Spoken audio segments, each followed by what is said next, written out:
Sem dúvida nenhuma, o que a gente está vivendo nesse momento, no mundo inteiro, é uma coisa que ninguém nunca antes viu igual. Uma pandemia significa que o mundo inteiro está vivendo uma situação semelhante, mas a gente sabe que as realidades de cada família, de cada criança, são muito diferentes. E é para falar da condição e da situação das crianças no meio da pandemia da Covid-19 é que eu preparei esse vídeo de hoje.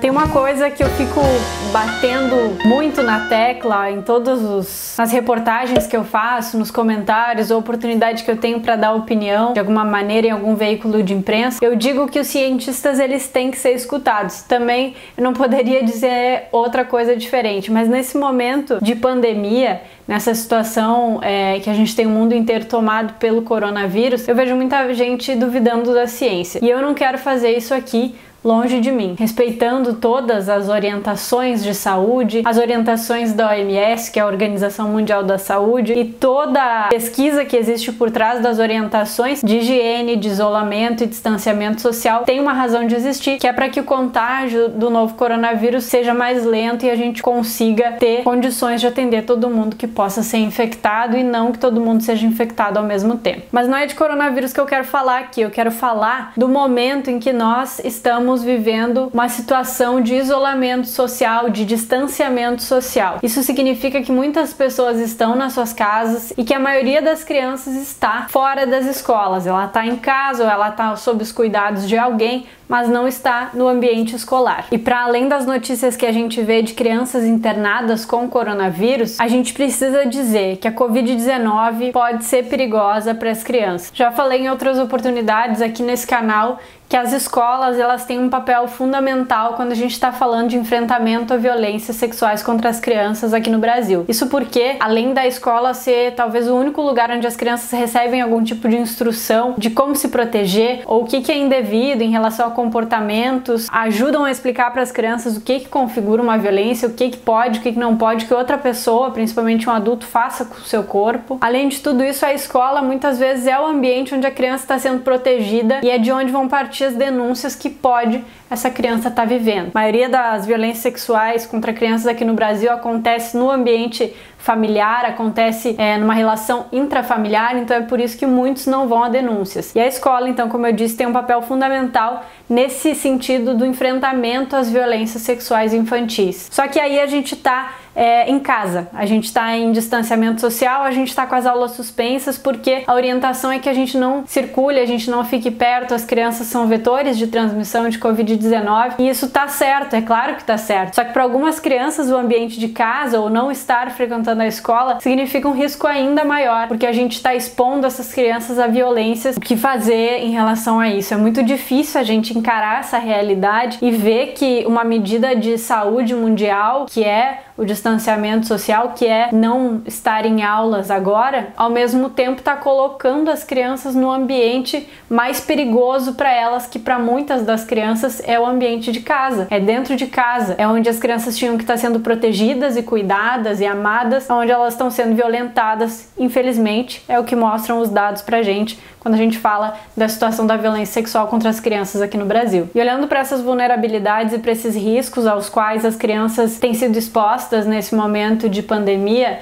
a Childhood Brasil, que é uma organização fundada pela rainha da Suécia, a rainha Silvia, lançou uma campanha falando do quanto a Covid-19 pode ser perigosa para crianças e adolescentes. Essa ONG trabalha no enfrentamento às violências sexuais contra crianças há mais de 20 anos. É uma organização internacional que tem escritórios na Alemanha, nos Estados Unidos, na Suécia e também aqui no Brasil. Essa campanha, então, que a ONG chamou de O Covid-19 também é perigoso para crianças e adolescentes, tem o objetivo de divulgar e orientar em relação à vulnerabilidade que as crianças estão expostas nesse momento, por estarem aí dentro do ambiente onde grande parte das violências acontece. Tem outro aspecto que a Childhood Brasil trata nessa campanha, que é o fato das crianças estarem mais expostas à internet, a programas, a conversas, a conteúdos sem o acompanhamento dos pais, que muitas vezes estão ocupados. A gente não quer entrar nesse debate aqui, mas muitas crianças utilizam a internet sem o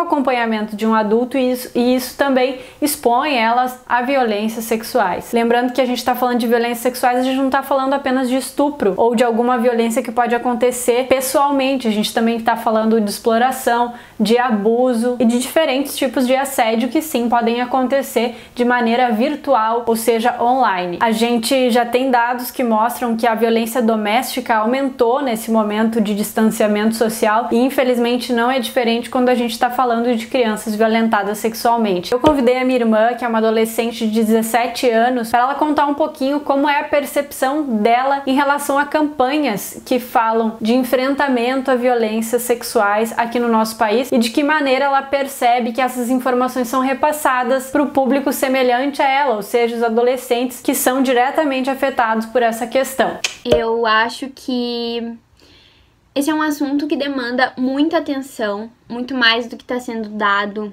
atualmente.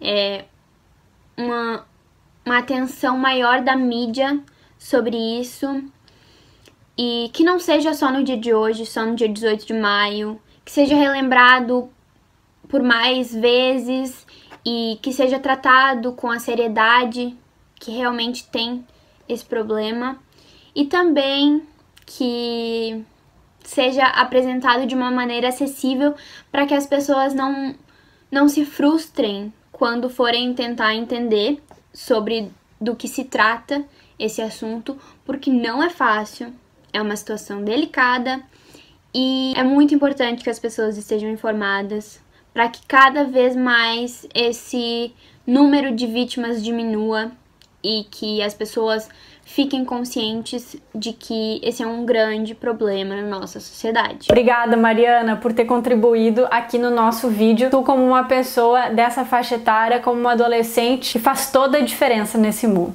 Então, algumas dicas que a Childhood Brasil preparou dentro dessa campanha para os adultos, o que nós adultos podemos fazer em relação a isso. Uma delas, e que é muito importante, é diálogo. Dialogar de forma sincera com as crianças e adolescentes sobre o corpo delas, sobre o que é normal acontecer ou não, sobre o que é autorizado acontecer ou não. Outra dica muito importante é que a gente diga para as crianças e para os adolescentes que segredos muitas vezes não são bons. Vou fazer tal coisa, mas não conta para tua mãe. E é uma coisa que culturalmente a gente costuma fazer, né? Um avô, uma avó. Não tô falando de violência, tô falando de outras coisas. Vou te dar uma bala, mas não conta pra tua mãe que eu te dei essa bala, porque a gente quer fazer escondido. Assim a gente tá treinando as crianças e dizendo para elas que de alguma maneira tudo bem eu esconder coisas dos meus pais ou dos meus cuidadores. Então é muito importante reforçar com as crianças e com os adolescentes que segredos não são coisas boas e que você, enquanto adulto, cuidador, pai ou mãe, enfim, tá ali disposto a ouvir, aberto a conversar e tirar dúvidas sobre o assunto que for, para que essa criança, esse adolescente tenha confiança em ti. E assim, em um momento de eventual violência, a criança saiba a quem recorrer, possa contar com aquele pai ou com aquele cuidador. Algumas coisas que cabem a todos nós, que são atitudes que qualquer um de nós pode fazer ao suspeitar de um caso de violência sexual de alguma criança. Não precisa ser uma certeza, pode ser uma suspeita, porque quando se faz uma denúncia, é aberta uma investigação e aí os órgãos responsáveis é quem vão investigar e saber o que realmente aconteceu. Essas denúncias podem ser feitas de maneira totalmente anônima pelo Disque 100, e além disso, se estiver presenciando algum tipo de violência, ouviu alguma coisa, está vendo alguma coisa acontecer, tem que chamar a polícia no 190, que vai vir fazer esse atendimento e aí vai administrar a situação como achar que deve. Bom, e esse assunto todo eu trago aqui porque essa campanha ela é muito atual, ela é uma situação que todos nós estamos vivendo, de distanciamento social, de pandemia, de coronavírus, de situação onde a Covid-19 transformou a vida de todos nós. Então, de que maneira a gente pode fazer a nossa parte para tentar diminuir essas violências e reconhecer que o ambiente familiar muitas vezes vai ser o ambiente perigoso para as crianças que sofrem violência sexual aqui no nosso país.